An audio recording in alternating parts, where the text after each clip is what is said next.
So here, I love this example from Away Travel. What happens after you add something to cart is they're cross-selling it, but they're also showing it in context with an animation to really sell you on the product. So you don't even have to read the product description. You understand exactly what the value is, and it's an easy one click to cart.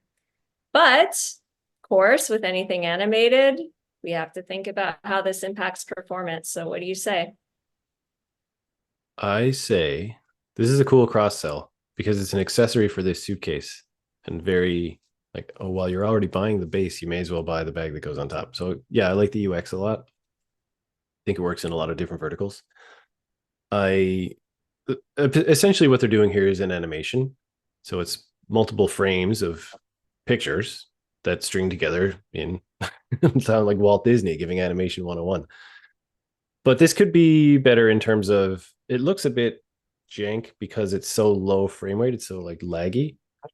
A full video just directly embedded in here, a looping WebM compressed video file would probably be as performant. I don't know what the format is here. It's probably a GIF. Sorry to object your pronunciation there, but I think I like what they're doing. I like the UX. It could be really quick with a small video clip. And browsers have come a long way over the last decade in that we don't really need GIF on the web anymore. We can use WebM videos, and they're well supported.